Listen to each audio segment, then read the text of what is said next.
Bueno, como dije, empezamos nuestra clase construyendo tu teología y pues obviamente tendríamos que empezar a preguntarnos por qué es teología, ¿verdad? ¿Qué es teología?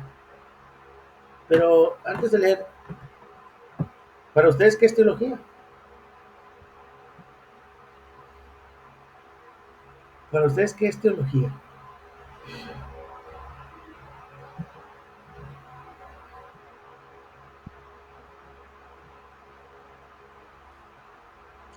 Pues es una palabra compuesta que es la palabra teo, Dios, logía, estudio, y pues tiene que ver con el estudio de lo que Dios ha revelado a través de su palabra de sí mismo.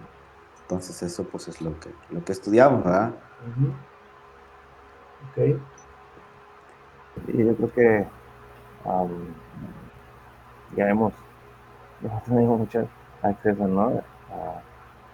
A la etimología, a la descripción de eso que dice Roberto es, y yo creo que agregaría más como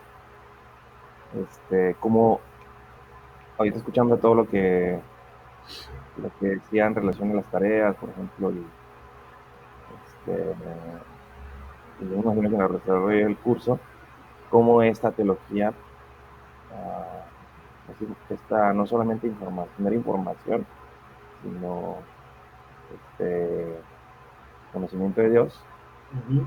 conocerlo más, eh, va a ir como este, debe influenciar, ¿no? En nuestra manera de vivir. Yo creo que ah, no sé si agregaré eso, ¿no? Como que la teología, pues sí, es el conocimiento de Dios Ajá. y el estudio, ¿no? De Dios y cómo eso um, Ok. afecta, ¿no? Nuestra vida, el estudio. Afecta nuestras vidas positivamente, ¿verdad? ¿No? Sobre todo. Interesante porque, bueno, desde, como dijeron ahorita, la etimología, pues es palabras o discurso o estudio sobre Dios. Algunos dicen, es el estudio de Dios y su relación con el mundo, especialmente con los seres humanos, ¿no? Pero ahorita dijeron algo bien interesante, el estudio de cómo estudiamos a Dios. Agustín de Hipona, por ejemplo, él dice, la teología es un relato o explicación de la naturaleza divina. Pero ¿desde dónde obtenemos información para estudiar a Dios? Un doctor nos hacía referencia a esto. Dice, los teólogos a veces somos muy arrogantes porque decimos, bueno, nosotros hacemos teología y pensamos la teología es el estudio de Dios y nos consideramos básicamente como que los plus, como acá el top de personas de alto nivel, porque estudiamos a Dios, conocemos a Dios. Pero él decía, bueno, pero ¿cómo es posible esto? ¿Cómo podemos decir que nosotros estudiamos a Dios? Dice, realmente, él dice, realmente no estudiamos a Dios. Dice, porque estudiar a Dios significaría el hecho de que nosotros tenemos que llegar, indagar, buscar una y otra y otra y otra en diferentes lugares, medios, este, cómo encontrar ese conocimiento de Dios o a dónde acudir para encontrar ese conocimiento de Dios.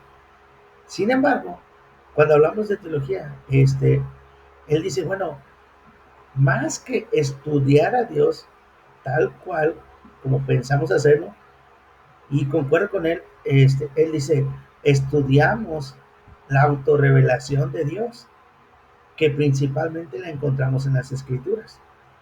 Dice, no, porque nosotros no podemos conocer a Dios por nuestra propia búsqueda, más que solamente lo que hay en la creación, su poder, su deidad, pero la creación no nos habla muchos aspectos de la Biblia, como la creación nos dice como Salvador, como Redentor, sí, y la Biblia sí. Y, en este sentido, esta es una realidad muy grande. Bien dijo Rigoberto, estudiamos las escrituras, pero estudiamos las escrituras porque son la autorrevelación de Dios, ¿verdad? Las escrituras son la fuente principal de conocimiento de Dios, no porque nosotros hayamos hecho el esfuerzo de descifrar qué significan todas esas palabras, no porque hayamos traducido o hayan nuestros hermanos que nos han anticipado y han hecho extraordinarios trabajos que nosotros nos beneficiamos de ello para traducir las escrituras, que estuvieron mucho tiempo dedicándose al estudio de los idiomas, a la manera en cómo traerlo al lenguaje vernáculo, al lenguaje del pueblo, y de él nos beneficiamos, que es una de las grandes banderas de la reforma, ¿no? La Biblia tiene que estar a disposición del pueblo. La palabra de Dios tiene que ser leída por el pueblo, y para que el pueblo la pueda leer, tiene que estar en su propio lenguaje. Y eso es extraordinario. Pero, damos gracias a Dios por todos estos hermanos y hermanas nuestras que de alguna u otra manera colaboraron o coadyuvaron para esto, porque si no, imagínense cómo estaríamos, ¿verdad? En ese sentido, pero en la teología realmente estudia las escrituras para que desde las escrituras conozcamos lo que Dios quiso revelarse, lo que Dios quiso darse a conocer para nosotros. Porque sin duda, todavía hay misterios, ¿no? La propia palabra de Dios habla de ello, que no conocemos de Dios, pero que les son propios a Él reservárselos, no quiso revelarlos. Entonces, cuando hacemos teología, debemos de recordar esto. Hacemos teología no desde un punto ciego, hacemos teología no desde tampoco un vacío intelectual, tampoco desde una 100% objetividad, porque en este sentido, ninguno de nosotros somos realmente objetivos. Y déjenme decirle a qué me refiero con objetivo. No somos objetivos porque cada uno de nosotros traemos un trasfondo desde el tiempo en que llegamos a los pies del Señor, no sé hace cuánto tiempo haya sido, pero traemos un trasfondo y ese trasfondo sin duda lo cargamos, lo traemos al momento de estudiar, al momento de querer hacer teología, al momento de venir a las escrituras. Por ejemplo, nuestros hermanos metodistas traen su método teológico y por más intensos que podamos hacer, tal vez, no van a poder comprender, por ejemplo, los fundamentos o los presupuestos nuestros de la teología reformada. Y al igual nosotros venimos con todos nuestros fundamentos, nuestros presupuestos, y cuando vayamos acá, aunque los podamos comprender, pero vamos a decir, bueno, es que mira, desde mi punto de vista es esta forma. A eso me refiero con objetividad. No venimos con nuestra mente en blanco a la Biblia y decir esto es. Cada uno de nosotros tenemos un bagaje de conocimiento doctrinal, teológico, que se nos enseñó desde niños, que tal vez a lo mejor en el paso de los tiempos hemos cambiado nuestra postura teológica porque se nos ha convencido de ir y decir, bueno, yo creo que ahora esto es lo correcto. Ya se ha habido muchos casos, ¿no?, en la historia de la humanidad, tanto de corrientes distintas a la reformada que vienen a la reformada, tanto de los reformados que van a otras corrientes teológicas. Por eso digo, no venimos en mente en blanco o con 100% de objetividad. Venimos ya con, digámoslo así, muchas piedras en el morral a venir a estudiar la palabra de Dios para conocernos. Pero lo que en todos vamos a encontrar en el cristianismo ortodoxo, en el evangelio ortodoxo, vamos a encontrar fundamentos que son propios para cada una de nuestras denominaciones, fundamentos que sin ellos el cristianismo deja de ser cristianismo. Y por eso ahí podemos hablar de doctrinas o posturas teológicas que todos creemos y que todos llevamos de la mano. Por ejemplo, que Dios existe, que nuestro Dios es un Dios trinitario, Dios Padre, Dios Hijo y Dios Espíritu Santo, que la salvación es solo por gracia, por medio de la fe, la salvación es a través de Cristo, por la obra redentora de Cristo, que la salvación no se encuentra en ningún otro lugar más que en Cristo, que la Biblia es palabra de Dios, es la autorrevelación de Dios y ella nos enseña el camino de la salvación, por mencionar algunas, ¿no? Algunas doctrinas que presbiterianos, metodistas, pentecostales, asambleas de Dios, aún estas llamadas iglesias no solamente contemporáneas, sino las iglesias emergentes, también creen, también confiesan, que tal vez no tienen, digamos, una estricta fórmula de confesión de fe, pero también lo creen esto, que sin estas bases bíblicas, teológicas, doctrinales, pues las iglesias no pueden llamarse cristianas. Y la iglesia que, por ejemplo, no confiesa que Jesucristo es Dios, pues ya nos encontramos en un gran peligro, ¿verdad? Entonces, Ellos no los podríamos llamar hermanos. ¿Cómo van a ser nuestros hermanos? Compartimos lo básico, lo fundamental. Digamos, si los pudiéramos categorizar como doctrinas A, fundamentales, todos queremos eso. O ya doctrinas secundarias, pues sí, ahí es un poco distinto. ¿Qué tipo de música se debe usar en el culto? ¿Qué tipo de orden se debe usar en el culto? Uno muy formal, uno no tan formal. Una alabanza muy contemporánea, ahora no tanto. ¿Qué instrumentos pueden usarse en el culto? A los presbiterianos, tradicional, no, solamente el piano. Los bautistas, solamente la guitarra. Los pentecostales, todo lo habido por haber. Y algunos de ellos ya están regresando al chofar y otras cosas, ¿no? Otro, otra que no es fundamental, el bautismo. ¿Se pueden bautizar niños? No se pueden bautizar niños. La Santa Cena, ¿no? En ese sentido. Y ahí nos encontramos argumentos, por ejemplo, no se pueden bautizar niños. En la Biblia nunca se habla de que se han bautizado niños, hablando de sacramentos. Y luego los reformados salimos y le decimos a nuestros hermanos, oye, pero la Biblia nunca habla tampoco que la Santa Cena la hayan tomado mujeres. Y ahí vamos encontrando argumentos, ¿no? A favor y en contra de lo que digo, que no venimos al estudio de la autorrevelación de Dios sin todo un trasfondo. Por ejemplo, también hablando de sacramentos, la Santa Cena.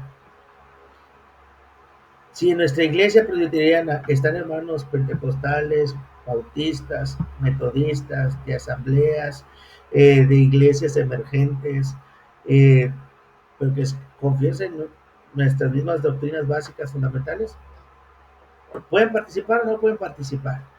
Nosotros decimos que sí, porque decimos, la mesa del Señor es para la iglesia del Señor, y tanto ellos como nosotros somos la iglesia del Señor. Hay otros hermanos nuestros que no. Ellos dicen no. A eso se le llama comunión abierta. Otros hermanos dicen no.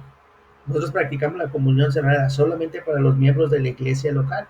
Nuestros hermanos de afuera no. ¿Y por qué no? Porque ellos ponen mucho énfasis al bautismo, al tipo de bautismo que tuviste. Uno, si no te bautizaste por inmersión, no puedes participar. Y dos, pues como es comunión cerrada, solamente para los miembros de la iglesia local. Y para ser miembro de la iglesia local, tienes que haber sido bautizado por inmersión. Si no te bautizaste por inmersión, tienes que volverte a bautizar para que puedas ser miembro de la iglesia. Y no solamente para que seas miembro de la iglesia, para que también puedas tomar la Santa Cena. Yo no comulgo eso, porque desde mi punto de vista, como digo, que no venimos con mente en blanco, desde mi punto de vista me están diciendo que no soy creyente. Si me niegan la cena del Señor, me están diciendo que no soy creyente, pero bueno, son las formas en las que cada uno de nuestros hermanos e iglesias creen. Lo que han estudiado acerca de la autorrevelación de Dios, que son las escrituras, que es la palabra de Dios. Y en este curso, en esta clase, lo que vamos a tratar de conocer es cómo nos acercamos a ella, cómo nos acercamos a ella y cómo vamos formulando, ¿no?, nuestra propia teología en este sentido. Hay distinciones, ¿no?, que debemos hacer énfasis entre teología, religión, doctrina y norma. Ya dijimos por un lado que es la teología, pero eso también va a necesariamente llevarnos a pensar en religión. Y esto es bien importante porque también en muchos ámbitos cristianos hablar de religión es considerado no un tabú, sino prohibitivo, porque el cristianismo, según para nuestros hermanos, no es religión, nada más alejado de la realidad que eso. El cristianismo es religión. Porque religión, algunos creen que deriva de alguna palabra que significa atar o obligar, y que se refiere ampliamente a la creencia de un ser divino, junto con el intento de honrarlo a través de prácticas morales y espirituales o rituales. El término que más se asemeja a esto en la palabra de Dios es la palabra piedad. Y la palabra de la Biblia habla en varias ocasiones de hombres piadosos, ¿no? Cuando la escritura los describe de esta manera, está refiriéndose a personas que buscan honrar a Dios, que a través de lo que hacen están buscando honrar a Dios. Entonces, la teología se diferencia de la religión en este sentido. La teología es el estudio de las escrituras, el estudio de la autorrevelación de Dios, que va a traer como resultado la definición de las doctrinas bíblicas. La religión pues es el conjunto de normas, el conjunto de preceptos, mandamientos, prácticas, rituales y todo lo que se hace en la iglesia con la intencionalidad del ser humano, del creyente, de su corazón, sea llevado a exaltar al Señor, de honrar al Señor, de alabarlo y de glorificar. Porque la Biblia es el término que, como dijimos aquí, se utiliza como piedra.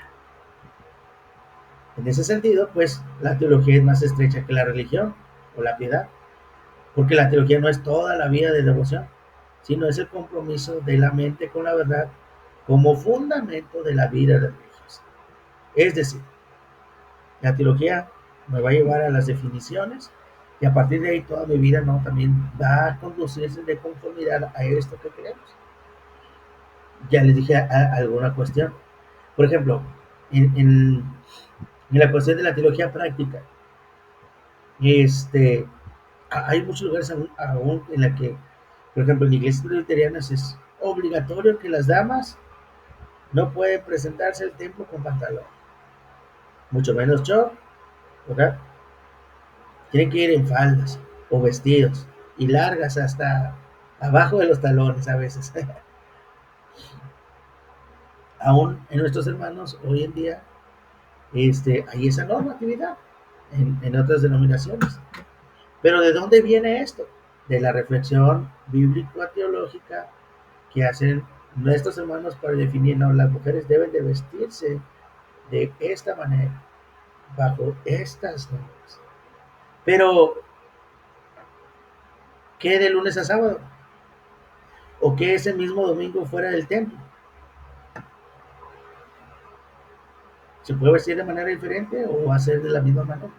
Hay algunos que sí dicen, no, todo el tiempo debe ser así. A veces criticamos, ¿no?, los musulmanes y demás, porque las damas solamente se le pueden ver los ojos y en ocasiones, y si acaso, ¿verdad? Pero también muchas áreas de nuestro cristianismo hacemos lo mismo con las damas. Cuando tenemos ese mismo contexto, y el que nos da la manera en cómo encauzamos o cómo llegamos a la escritura. Acá en el norte, ¿las damas pueden ir con pantalón al templo? Sí. De hecho, si somos honestos, muchas de las damas que llegan del sur acá al norte vienen con sus costumbres de ir siempre con falda, con vestido, pero al poco tiempo se les quita, digámosle. O sea, en la congregación tengo hermanos de Tabasco que la esposa dice, no hombre, ni para cuando yo fuera al templo en pantalón. Dice, no, allá me regañarían, me llamarían mucho la atención tanto el pastor como los líderes. Y le pregunto, ¿y por qué aquí sí viene con pantalón? Dice, no, porque aquí sí nos dejan y usted no nos dice nada. Digo, no, ese no es el fondo de la pregunta. Le digo, ¿por qué ella se iba con falda? ¿Solo por temor a ser regañada? ¿O porque realmente era la intención de su corazón que de esa manera estaba agradando al Señor? Y se quedó pensativo y dice, no, pues solo para que no me regañen. Digo, ahí está el detalle.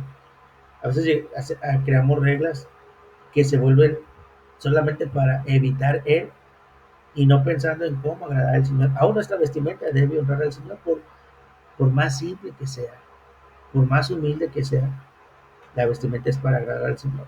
Hace años me recuerdo, cuando era niño, todavía no era creyente, ¿verdad? De niño, cuando nos llevaba mamá a la iglesia, y he de confesar que muchas de esas veces iba obligado y hasta enojado. Pero yo recuerdo mucho que vivíamos en un ambiente humilde, no solamente en el hogar, sino en las familias de la iglesia. Pero yo recuerdo muy bien, y lo recuerdo con nostalgia, esos tiempos, porque cuando, por ejemplo, viniese un nuevo ciclo de clases, hoy toda la dinámica, ¿no?, de la iglesia, clase, hay que comprar zapatos nuevos, tenis nuevos, todo nuevo, ¿no?, ¿verdad? Pero, y siempre se me olvidó preguntarle a mi mamá de dónde, cómo ella también adoptó de esta manera. Algo que te compraba nuevo, ya sea de ropa o de calzado, la tradición de papás era, de los papás nuestros era, sí, Pero eso lo vas a usar por primera ocasión cuando vayamos al templo. Cuando tú ibas a usar te compraban los tenis y tú ya los querías usar para mañana y apenas era el lunes. No, dice, te tienes que esperar hasta el domingo para usarlos. Dice, no, pues ¿por qué me los compran? Bueno, uno no lo alcanza a entender, pero entiendo que le daban una importancia tal que decir, es como darle gracias a Dios también por lo que tienes.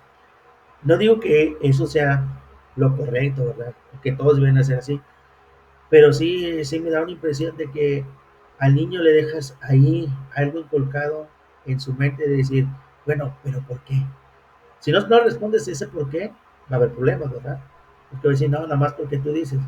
Pero si tú le respondes del por qué, porque a través de esto queremos darle gracias a Dios, o porque a través de esto queremos presentarle al Señor la bendición, algo, este, ahí que quede en su corazón, a lo mejor Él lo va a replicar con sus hijos. Y es una manera también de que Él entienda que todo lo que tenemos es por gracia de Dios. Pero bueno, es algo de lo que provienen las prácticas diarias de en nuestra religión, de la teología. Y a lo mejor así ustedes tienen muchas otras anécdotas de cómo la reflexión bíblica ha impactado la cultura en la que vivimos. Sí es menos reducida que la religión, pero también la teología es bastante amplia, incluyendo una exposición de todas las verdades sobre Dios, su relación con el hombre, tal como se registra la. O sea, sí, algo que yo recalco también bastante es que nosotros no somos novedosos, o, ¿cómo decirlo? ¿Qué otro término? Innovadores, no lo somos, porque nosotros constantemente repetimos el mensaje que se ha repetido desde siempre, el mensaje de las escrituras. No estamos haciendo algo nuevo. Tal vez la manera en cómo lo presentes, tal vez la manera en cómo lo comuniques, eso puede ser lo novedoso, pero el mensaje siempre va a ser el mismo, el de la palabra de Dios. Tal vez hoy usamos proyectores para captar la atención hasta de niños un poco mejor. Tal vez a lo mejor usamos ciertas imágenes, como en mi caso cuando estaba presentando el sermón. Tal vez alguien no. Tal vez alguien utiliza otras formas distintas, diferentes maneras de predicar, métodos de predicación. Pero siempre estamos basados en qué? En la Biblia, en la palabra de Dios. Y ese mensaje nunca debe ser distinto, porque tenemos una severa advertencia en la propia escritura. El apóstol Pablo dijo, cualquiera que predique un evangelio distinto, ese sea anatema. Tenemos límites bien definidos, y los límites bien definidos están ahí en la Biblia. No puedo decir más de lo que la Biblia dice. Esos son los límites, la propia palabra. Y por ende, decimos algo bien interesante. Si no se lleva a la práctica de la teología, si la teología al final del día no es práctica, sirve para nada. Es inservible. ¿De qué nos sirviera tener ese maravilloso sistema teológico reformado si al final no se puede vivir? Si al final no lo podemos llevar a la vida diaria, pues sirve absolutamente para nada. Es demagogia. Sin embargo, esto no es así. ¿Comentarios hasta aquí?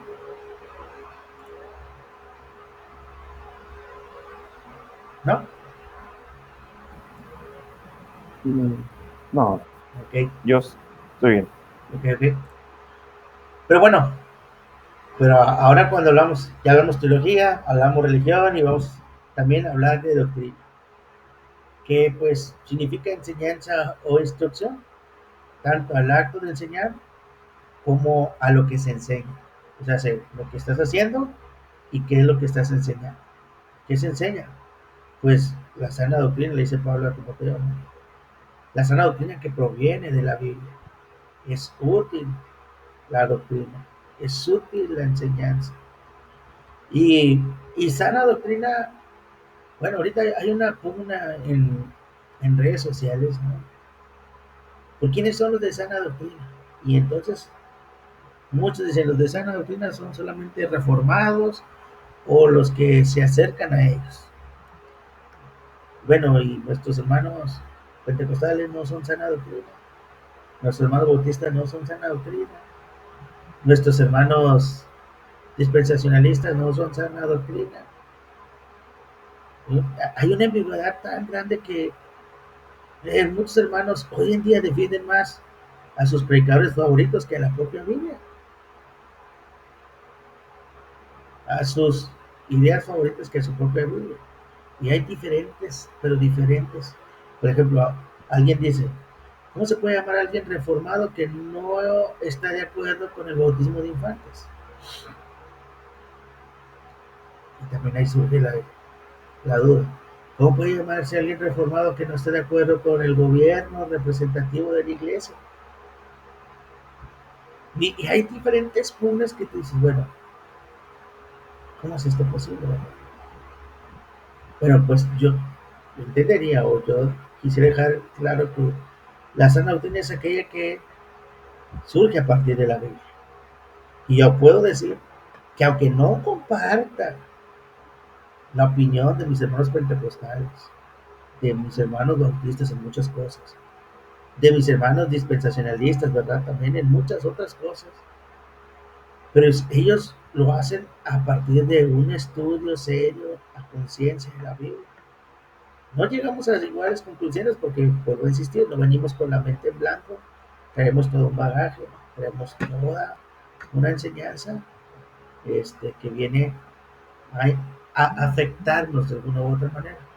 Sin embargo, ellos hacen un trabajo serio. Al contrario de muchos otros charlatanes, que eso sí, no. A veces hasta llamar a los hermanos me daría, no me dan ganas de hacerlo. Tantos apostolitis, tantos profetitis y demás que tú dices, bueno, ¿cómo es posible que todos estos tengan engañados a nuestros hermanos en las iglesias? No es posible.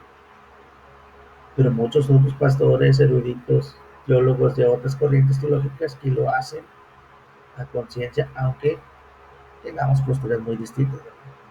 Pero es bueno conocerlas, conocer sus argumentos.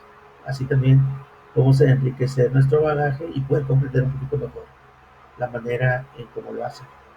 La doctrina pues consiste en una enseñanza centrada en puntos particulares de la teología en los que existe un acuerdo general dentro de un círculo eclesiástico.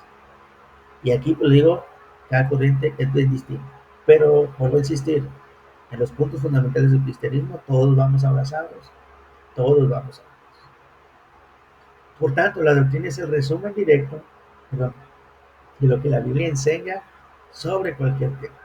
Mientras que la teología elabora la doctrina para organizarla, explorar sus relaciones, defender su veracidad y vincular sus implicaciones con otros campos de estudio. ¿Sí?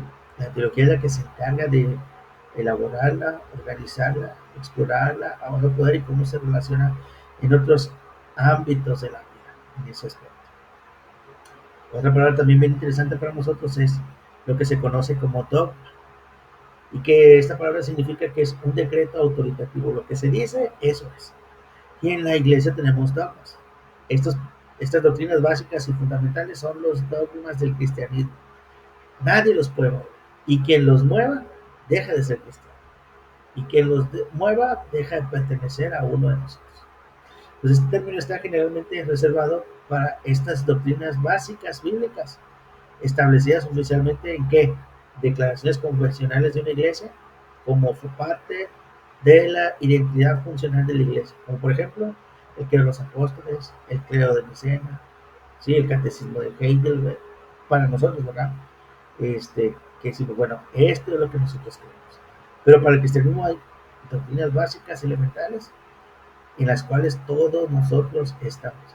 Y de esta manera se relaciona teología, religión, doctrina y dogma, desde la teología hasta estas, de manera que todas y cada una de estas palabras las utilizamos para explorar las verdades bíblicas y hacer las definiciones, doctrinales, teológicas, conclusiones a las cuales llegamos desde nuestro estudio de la autorrevelación.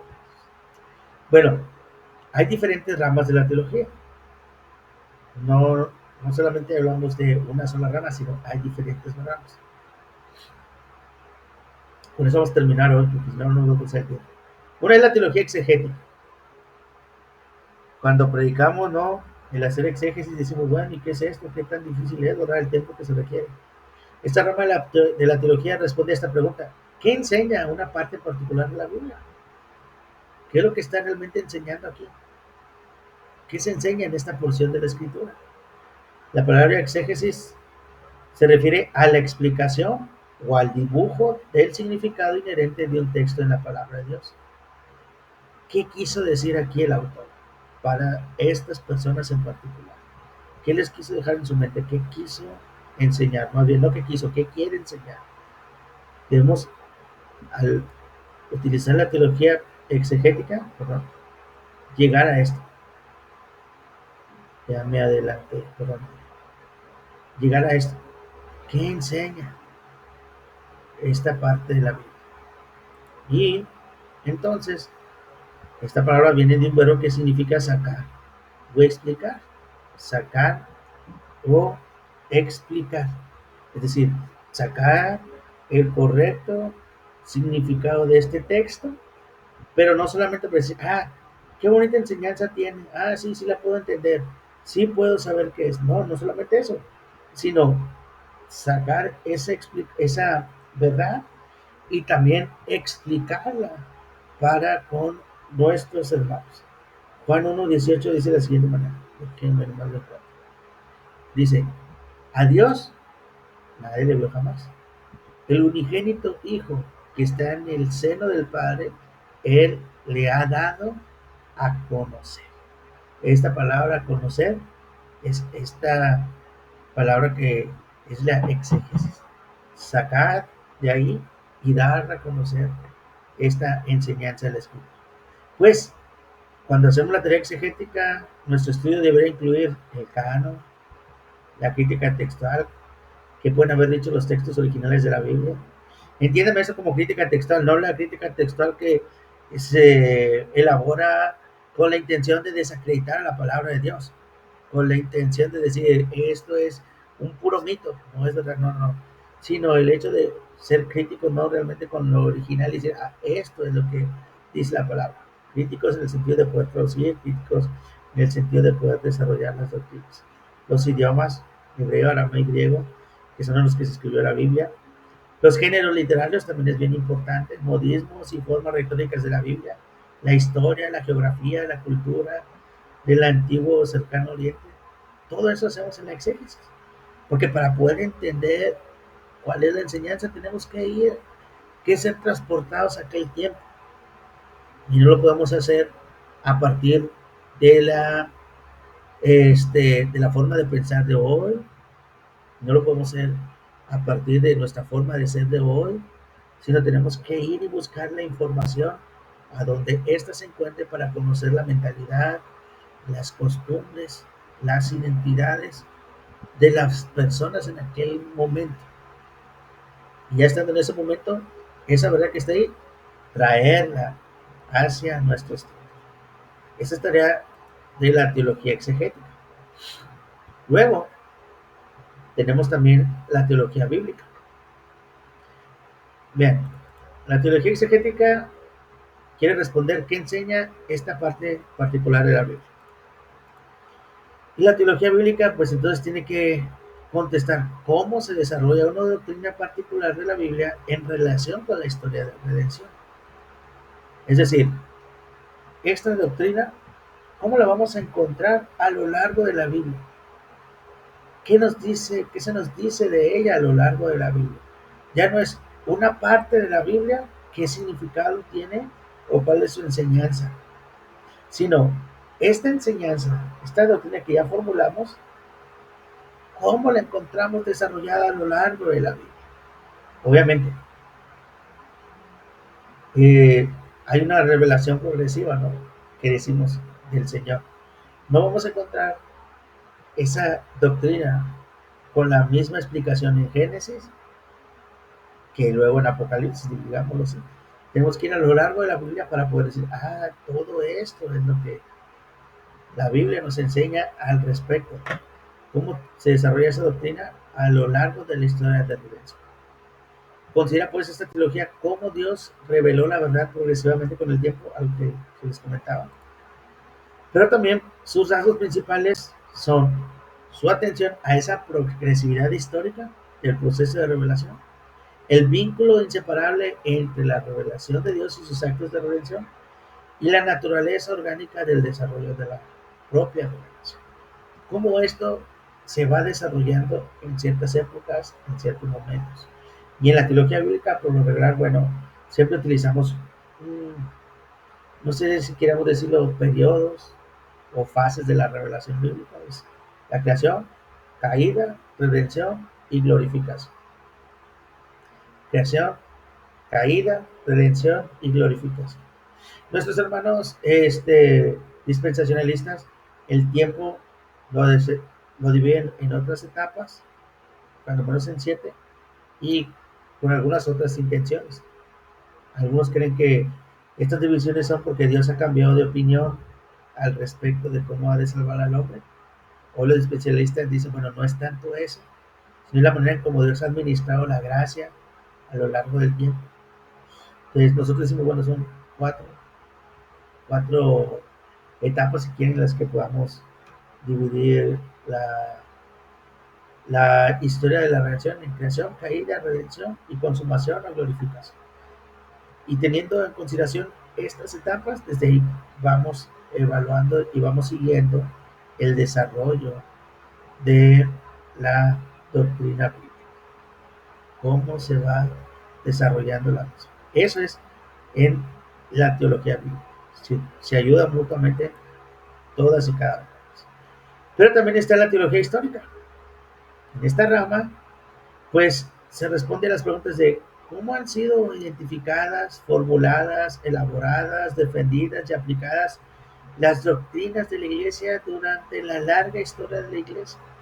Aquí sí vamos a eventos históricos, a hechos, a sucesos en cómo las verdades bíblicas fueron defendidas, o cómo por las verdades bíblicas también la Iglesia fue atacada en muchos periodos del tiempo. ¿Qué han enseñado los teólogos o iglesias particulares sobre doctrinas particulares en el contexto de la historia del cristianismo? Es algo que también se pregunta.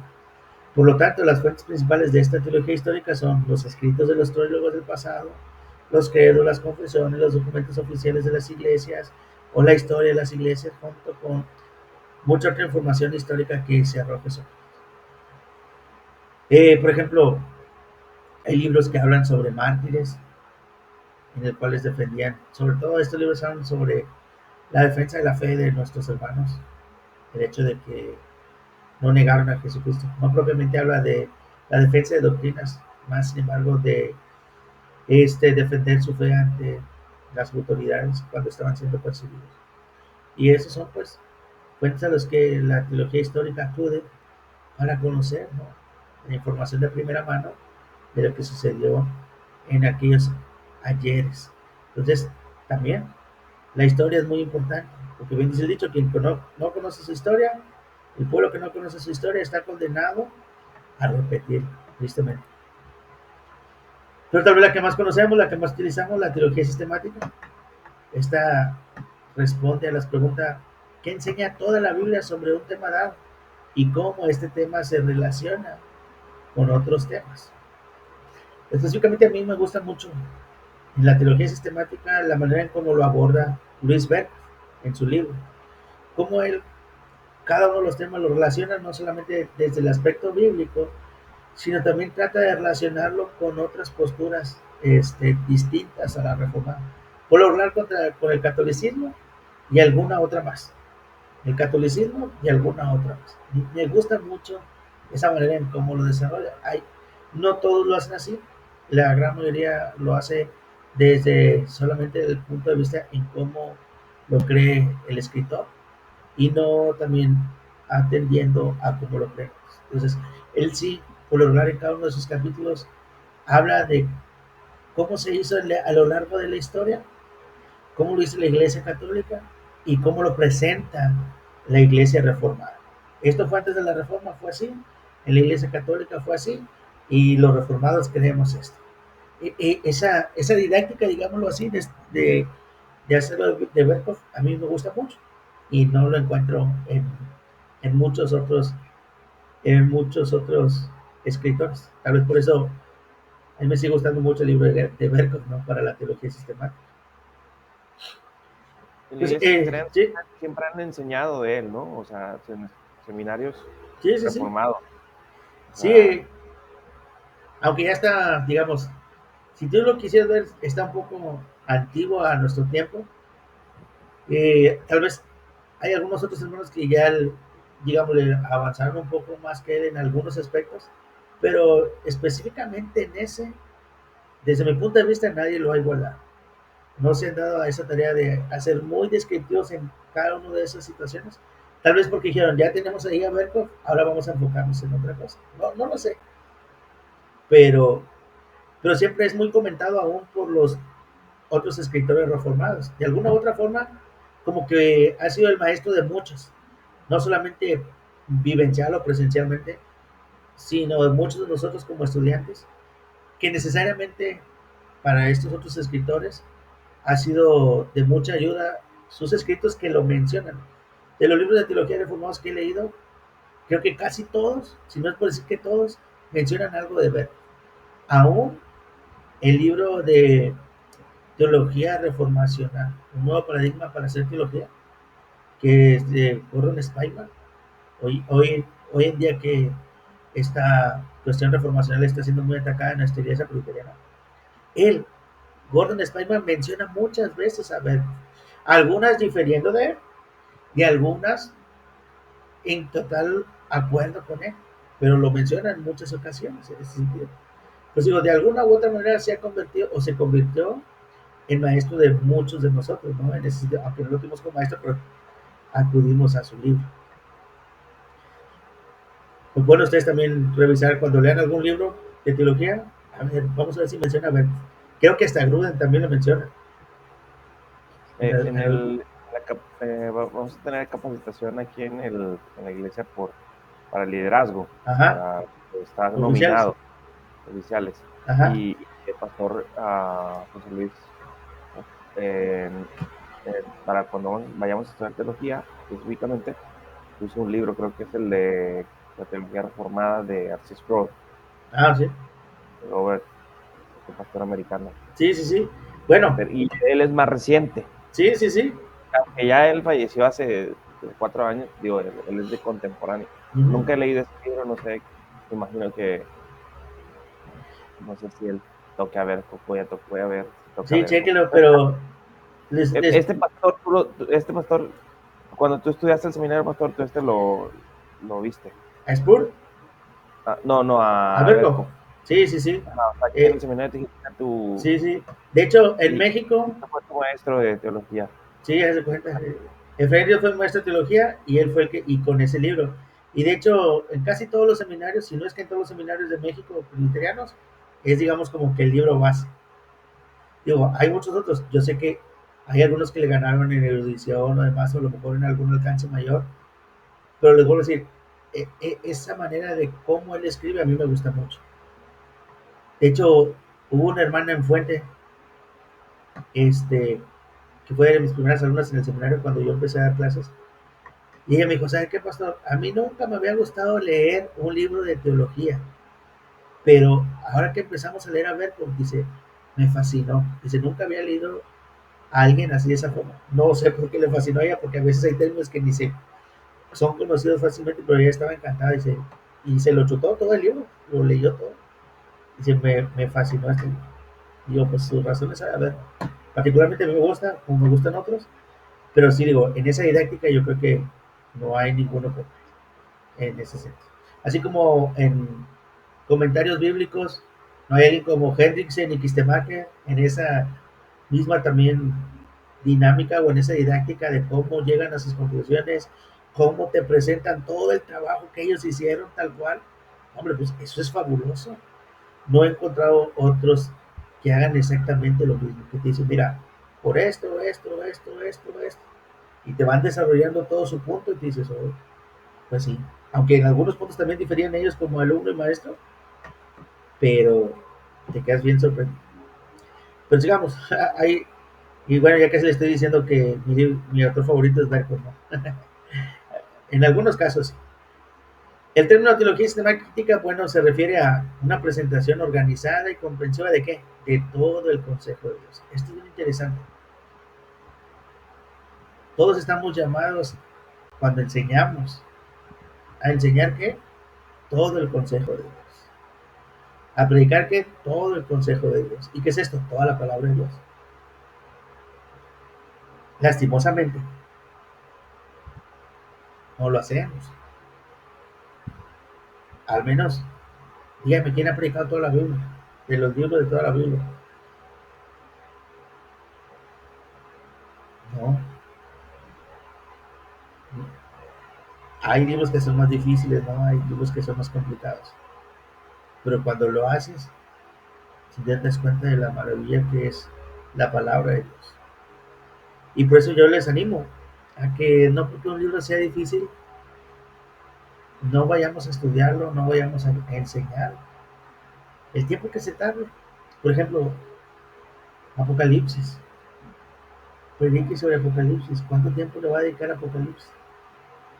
Hoy en día, lastimosamente, en las iglesias estamos también muy acostumbrados a las comidas rápidas. Y no me refiero a que sean sermones pequeños, ¿no?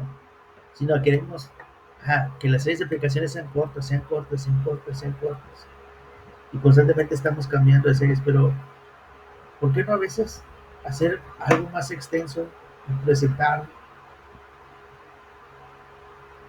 el libro completo?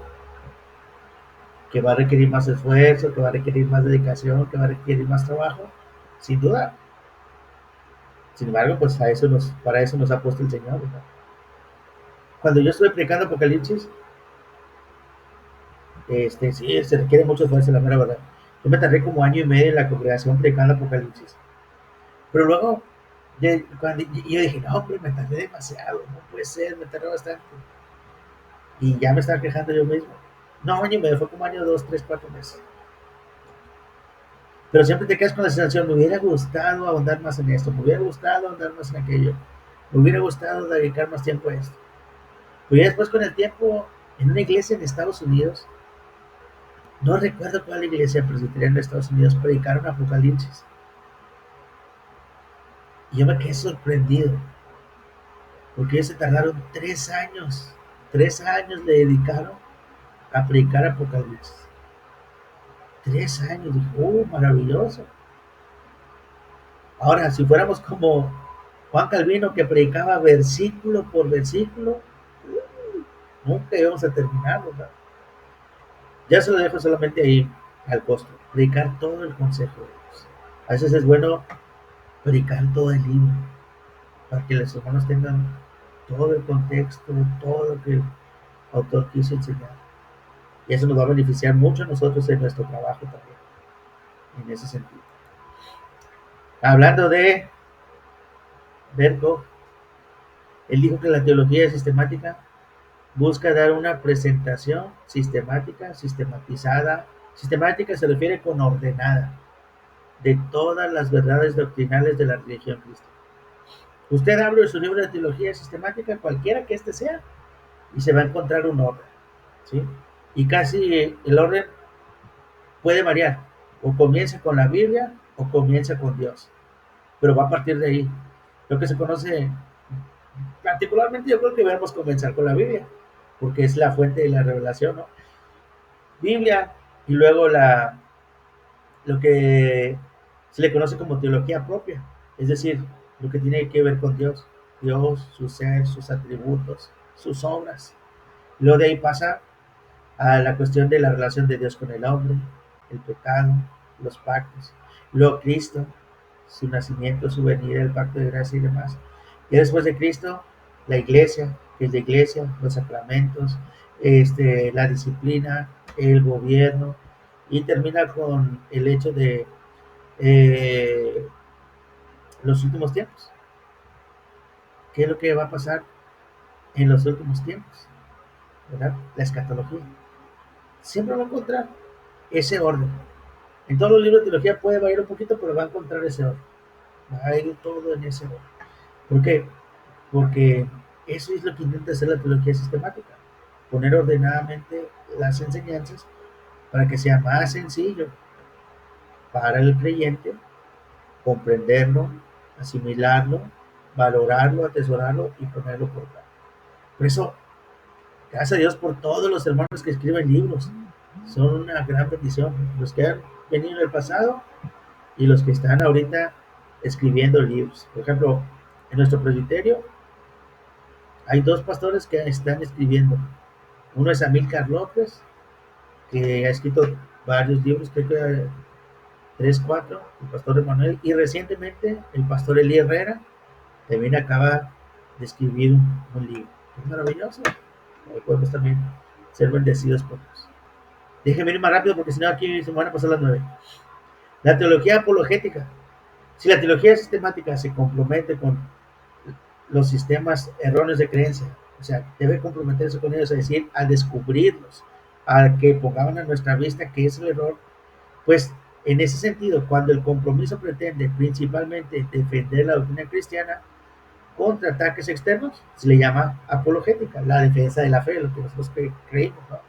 Decimos, porque apologética significa defensa. Entonces, cuando nosotros nos defendemos de los ataques externos, eso se llama apologética. Pero también cuando el compromiso es atacar, cuando nosotros atacamos a la falsa doctrina, cuando nosotros atacamos a la falsa enseñanza, se llama o se le conoce polémica, de esta palabra griega que significa guerra o batalla. Porque estamos llamados a una guerra, ¿no? Estamos en una guerra. Y en la guerra no solamente nos defendemos, en la guerra también atacamos. No solamente el enemigo nos ataca, nosotros también atacamos al enemigo. Entonces, cuando somos nosotros quienes nos defendemos del ataque, se llama apologética. Pero cuando nosotros llevamos el ataque, se llama polémica. Un aspecto de la guerra espiritual, ¿no? Para refutar las falsedades sobre la palabra del Señor. Otra parte de la teología es la teología práctica, o otro tipo de teología. Como lo dije en un momento, toda teología debiera ser práctica, si no se vuelve inservible. Requiere o exige acción obediente por parte de los que la creen, por parte de los que la estudian. Por lo tanto, la disciplina de la teología práctica estudia lo que Dios ha revelado sobre el oficio y el trabajo de los pastores, por ejemplo. Por lo tanto, también a veces se llama poimenismo, la palabra griega poime, que significa pastor, o pastor básicamente. Y la teología práctica incluye calificaciones pastorales, llamamiento a la aplicación, enseñanza, dirección del culto público, catequesis, consejería, evangelismo, misiones, etc. Esto más centra en nosotros que somos pastores o líderes de la iglesia.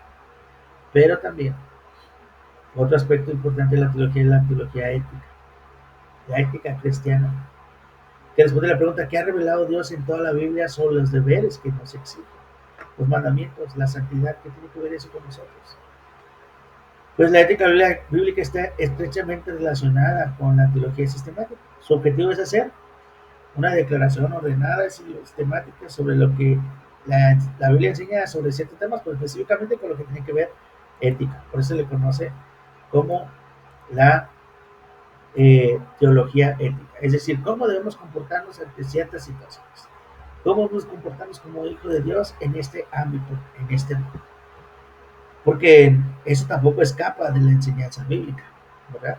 La enseñanza bíblica también nos demanda actuar de conformidad con la que la propia palabra del Señor ha establecido.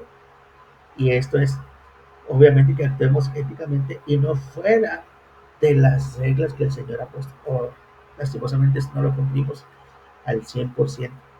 Lastimosamente, esto no lo acatamos por completo, porque sigue habiendo nosotros esta naturaleza perversa, pecaminosa, que nos lleva a desobedecer a Dios.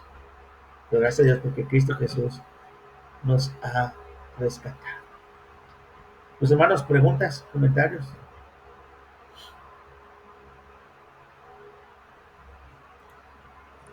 No, pues todo bien pasó. Lo que hemos Yo visto. creo que poco a poco van a ir surgiendo más, tal vez más adelante ya. Más interrogantes, ¿verdad? Sí. Pues es básicamente, a lo mejor muchas de las cosas que ya conocemos, simplemente un recordatorio, simplemente, como les dije, irnos introduciendo el tema y ver desde la propia palabra de Dios cómo el Señor se nos ha revelado y nos ha conocido. Yo Pues, no, ahorita me entró una llamadita, no,